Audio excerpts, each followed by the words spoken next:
Hello everyone, welcome back to another Raiders video. In this video, I'll be giving my Raiders Broncos game preview, so let's get into it. We're now 2-7, the Broncos are 3-6 heading into this game.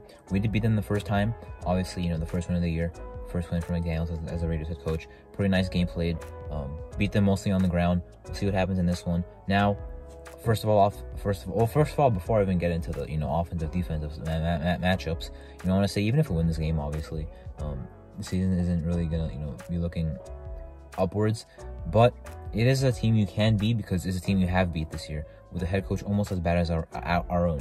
The offense that's worse than ours.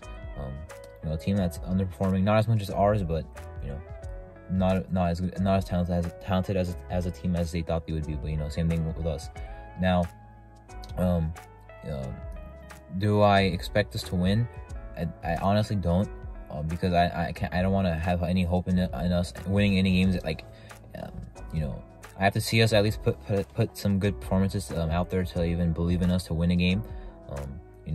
I do think it's possible we win, but I'm just not going to go into this game expecting a win. That Colts loss was just too over the top, too impressively bad. So, now I can't even predict. I can't even bet on us beating the Broncos. So, anyway, getting into the game, our offense. Last time we hit the Broncos, obviously, really big running game on offense. Jacobs went off. We did use 6 linemen. Haran came in as the 6th guy, but he got hurt in practice the following week, so we don't have him anymore. Maybe you see us do the same thing with Darren Mudford coming in as the 6th lineman to the right of Jermaine Illuminor. The Denver run defense has been nice this year, but of course we did see them have that one off game against us. We were able to use that to our advantage. Had a really good game. Jacobs did. Now, passing, they have a very good pass defense as well. Their defense overall is great, one of the best in the league. I believe the best scoring defense in the league. They have Justin Simmons in this game. They did not have him last time. He's definitely a playmaker to worry about. Patrick Surtain, if Devontae Adams is playing, he's questionable. If he's playing, he has a great, matchup with Surtain. As in, they're both very good. So Adams will make exactly like last game, or last time we played them. Will make his plays against Surtain. Surtain will make his plays against Adams. If Adams is not playing, whoever it is at wide receiver 1 will get locked up the whole game, because I don't think we have any other receiver besides Adams that can have a good game on Patrick Surtain. And their secondary besides that is still pretty nice, although Ronald Darby is now out for the year. Kwan Williams, their slot corner, is not playing in this one. Linebacker-wise, Baron Browning is questionable, and they have another guy who was out for this game at linebacker. I forgot his name. Jonas Griffith is his name. So maybe they do have some weaknesses there. Defensive line didn't really show too much of an issue against it last time, but I believe Carl got sacked 3 times, one time on a blitz by Kwan Williams.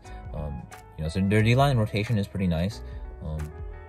However, last time it was more of a running game. I don't know how we'll be able to hold up in pass protection, especially if left tackle Cole Miller is out. I'm not sure what they would even do, honestly, if he is. Right tackle will be. Maybe Munford plays left tackle. I don't think so. Illuminor's never played there ever in his life. I don't think so. In his life, I don't know. In the NFL, no. So I don't know what would happen at left tackle. I have no idea. Hopefully he's playing. I heard that he is expected to play. Same as Perryman, same as Adams, same as the 4th guy who's questionable for us, whose name I cannot recall right now. I think we should be all right. Pass protection. Carr hopefully has a nice game. Against the Colts, it was not bad. Against the Jaguars, it was not bad. But we needed him to make more plays for us to win those games. Hopefully he can do that. He's played Denver a lot in his career. Now, the Denver offense has been very, very bad. Since we played them, they've had about 1 decent game, and besides that, all terrible games. They did have a pretty nice game on our defense, though, and our defense now is probably way worse than it was in Week 4. In Week 4, we were a solid average to below average defense. Now we're a terrible in defense. I think we're ranked in the 20s of pretty much any statistical category you can find defensively. Russ will drop back and do his thing. Not like let Russ MVP Russ cook, but he'll like a solid Russell Wilson. We won't see the Russell Wilson that goes out there and barely does anything, because he's playing the Raiders defense, so he'll have at least a solid game. They do have some receivers out. KJ Hamler, Jerry Jeudy. KJ Hamler had a big 55-yard reception on his last week, or last time we played them. He's not playing in this one. Jerry Jeudy as well.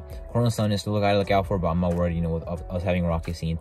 Unfortunately, Hobbs cannot return for this game. He'll be back for the Seattle game, but I like what Sam Webb has shown. Rocky Scene has been good all year. Amik is a solid slot outside option. Anthony Averett, I'm happy they benched him. Sidney Jones, we'll see how he plays. We'll see how much more he plays if he does. He had one game last week. He pretty much got benched in the second half. He hardly played in the second half. He got beat on a play in the first half, and they pretty much just said, "You're done." But maybe he'll play more in this game. I still like him over Anthony Averett. I'd rather have the guy Tyler Holley just active roster over Anthony Averett. Okay, maybe that's a stretch, but I'm happy they're not playing Anthony Averett on defense anymore, or at least trying to keep him off the field until there's fatigue or whatever, and if there's other corners tired. Regardless, our defense, I'm not expecting a good defensive performance. Maybe a rushing defense will be nice because you don't have Javonte Williams. The running back rotation has been weird all year. Mike Boone, Melvin Gordon, now Latavius Murray. I don't know who they're going to throw at us, but I'm not really worried. Their offensive line is not very good. Cameron Fleming is also questionable. He's not even very good. Though I believe Graham Glasgow is out or questionable, one of the two. We might have another O-lineman out. One of them, I think it's Garrett Bowles. Maybe he's questionable. Maybe he's out. Maybe it's Dalton Reisner. I'm not sure, but they have a lot more injuries than us, definitely. I do recall that from the injury report that came out a couple days ago. Well, the final one came out yesterday, on Friday. Regardless, passing ball is our pass defense is where I'm worried. Our pass defense is just terrible. I expect that to continue, honestly.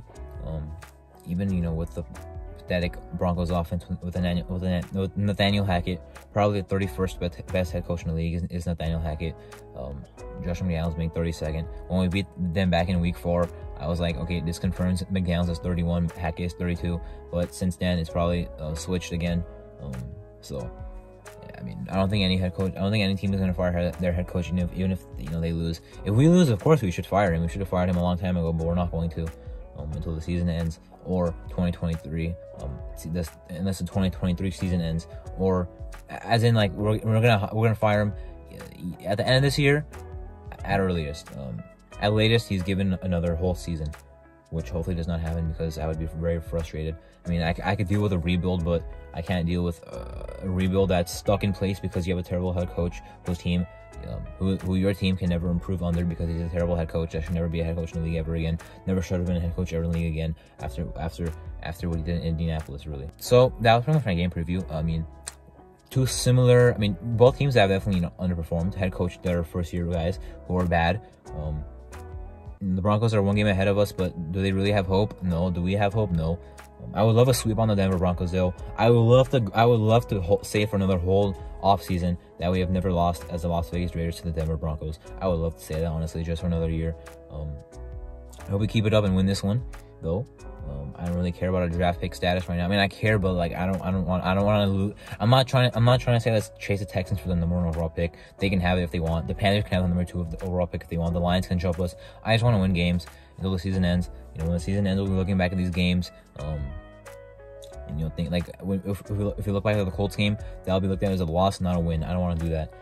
Even if we have a bad record, I want to have at least good games to go back to. Right now, there's 2: Texans and Denver. I want to have more of those. Because it's going to be a long off season. But anyway, that was my game preview for the Raiders Broncos Week 10 game. I'm Martin. Thank you for watching.